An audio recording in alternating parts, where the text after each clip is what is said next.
कक्षा 8 षष्ठः पाठः चाणक्यः चंद्रगुप्तः च और चाणक्य और चंद्रगुप्त। कतः और कत्वतु प्रत्ययों का प्रयोग किया गया है। इन प्रत्ययों का प्रयोग विशेष तौर पर भूतकाल में किया जाता है।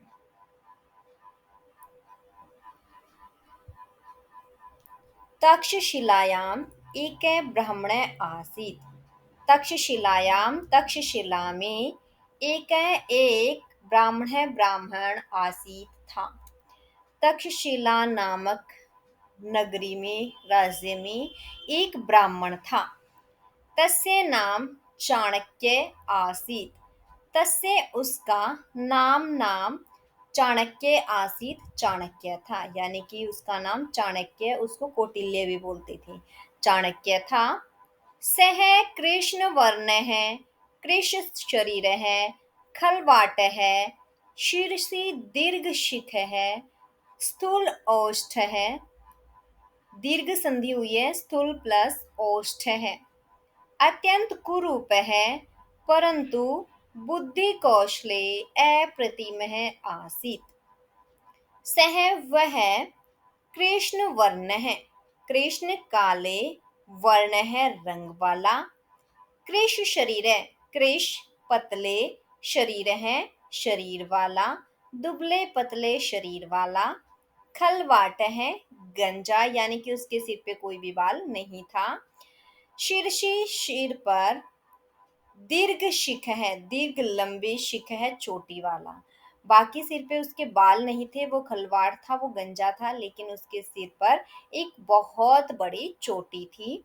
स्थूल ओष्ठ है, स्थूल बड़े बड़े या मोटे, ओष्ठ है होठ वाला, अत्यंत कुरूप है, अत्यंत बहुत ज्यादा कुरूप है, बुरे रूप वाला, परंतु लेकिन बुद्धि कौशल में अप्रतिम है आसीत, अद्वितीय था, यानी कि उसके समान कोई भी दूसरा व्यक्ति नहीं था।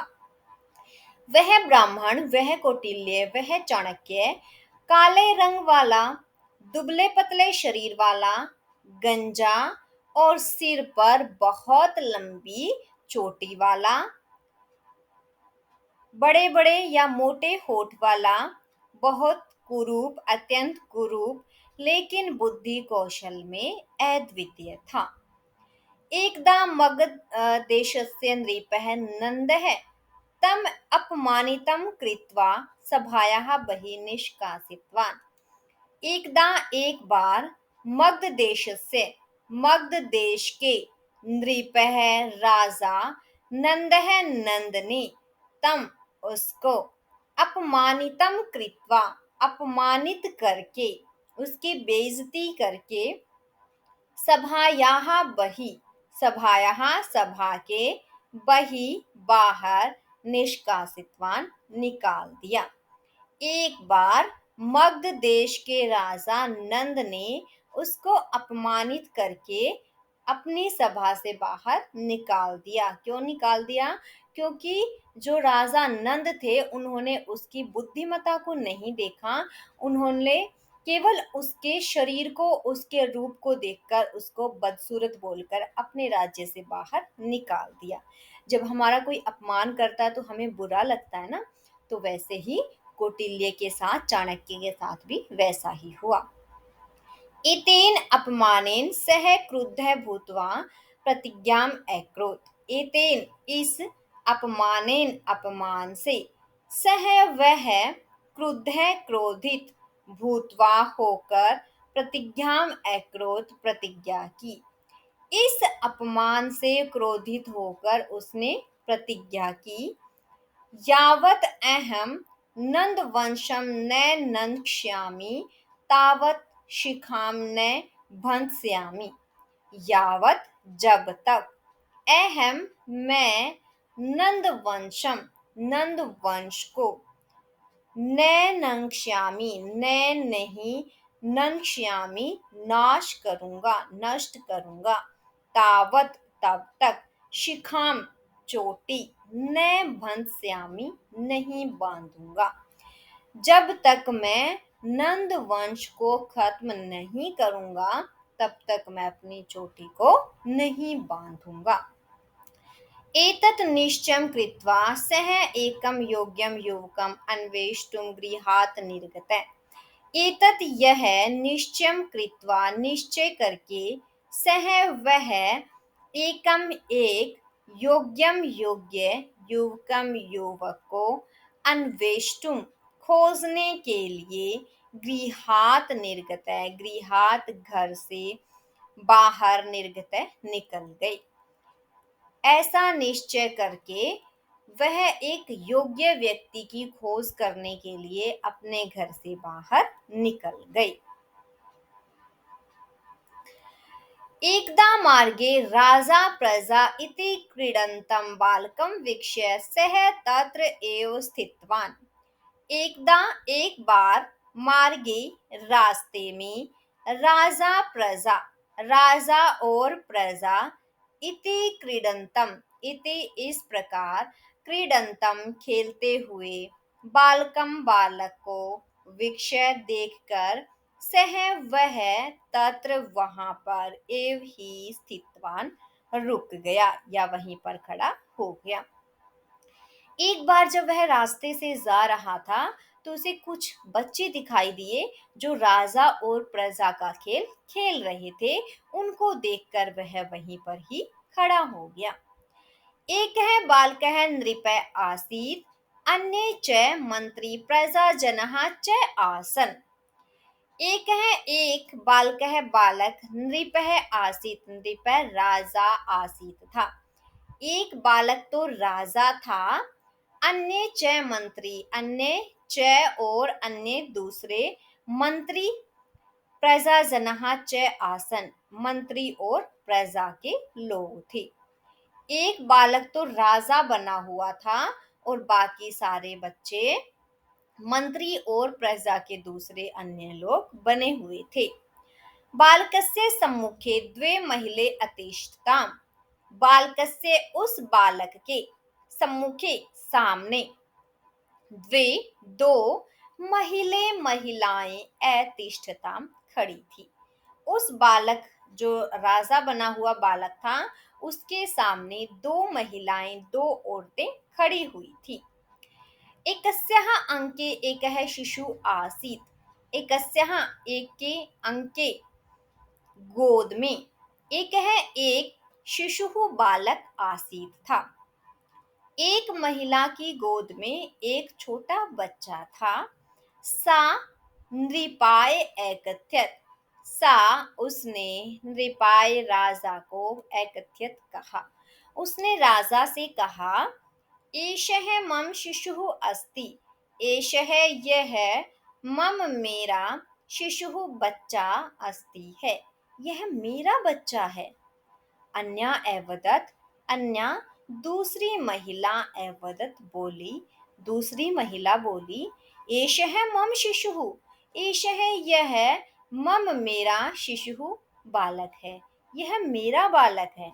पहली महिला ने कहा कि हे राजा, यह मेरा बालक है। उसको देखकर दूसरी महिला ने कहा, नहीं, यह तो मेरा बालक है। विवदमाने द्वे नृपः अवदत्। विवद माने विवाद से घिरे हुए, द्वे दोनों पर, नृपः राजा ने अवदत कहा। दोनों के विवाद पर, दोनों के झगड़े पर राजा बोले, अलम कोलाहलेन, अलम बंद करो, कोलाहलेन शोर, शोर बंद करो, अलम विवादेन झगड़ा बंद करो, शोर बंद करो, लड़ाई झगड़ा बंद करो। अहम अधुना न्यायम करिष्यामि, अहम मैं अधुना अब न्याय करिष्यामि करूंगा, मैं अभी न्याय कर दूंगा। सह सैनिकम आदिष्टवान, सह उसने सैनिकम सैनिक को आदिष्टवान आदेश दिया, उसने सैनिक को आदेश दिया। शिशोः द्वे खंडे कृत्वा अर्धम अर्धम ताभ्याम यच्छ, शिशोः बच्चे के द्वे दो खंडे टुकड़े कृत्वा करके अर्धम अर्धम आधा आधा ताभ्याम इन दोनों को यच दे दो, कि इस बच्चे के दो टुकड़े करके आधा आधा दोनों को दे दो। तदा एव एका महिला नृपस्य चरणयोः पतित्वा अवदत्। तदा एव उसी समय एका महिला, एक औरत, नृपस्य चरणयोः, नृपस्य राजा के चरणयोः, पैरों में पतित्वा गिरकर अवदत्, बोली।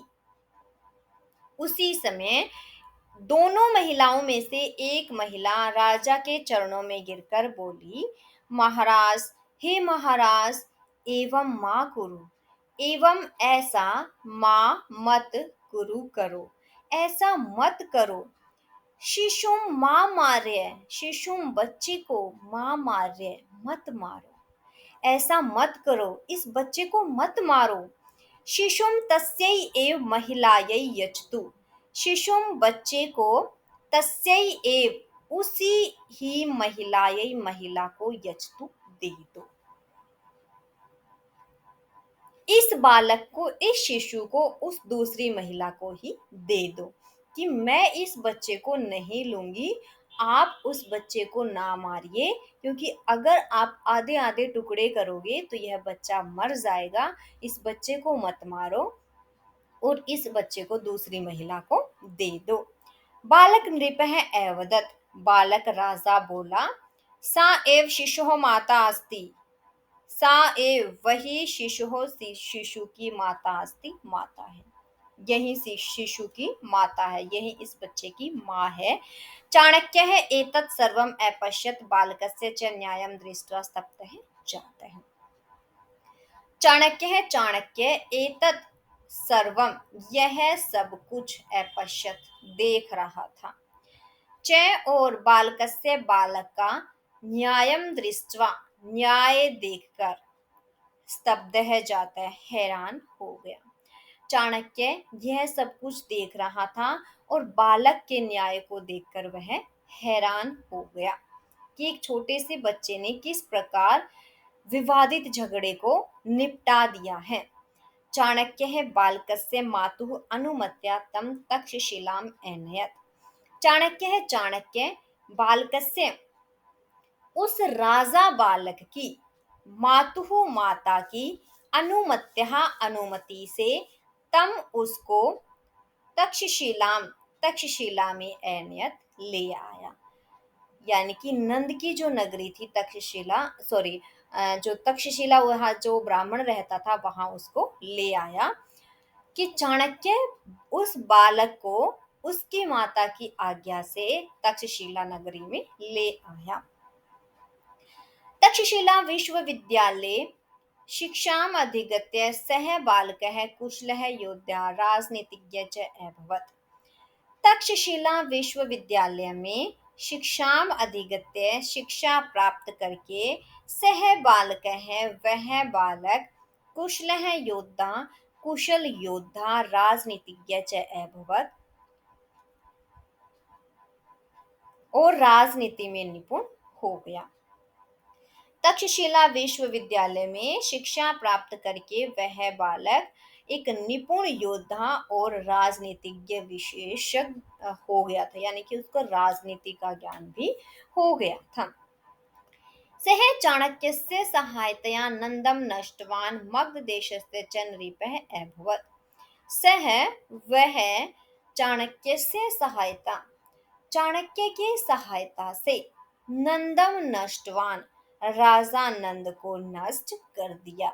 उसने कौटिल्य यानी कि चाणक्य की सहायता से नंद को नष्ट कर दिया। मगध देशस्य च नृपः अभवत्, और मगध देश का राजा बन गया। पहले मगध देश का राजा कौन था? नंद था।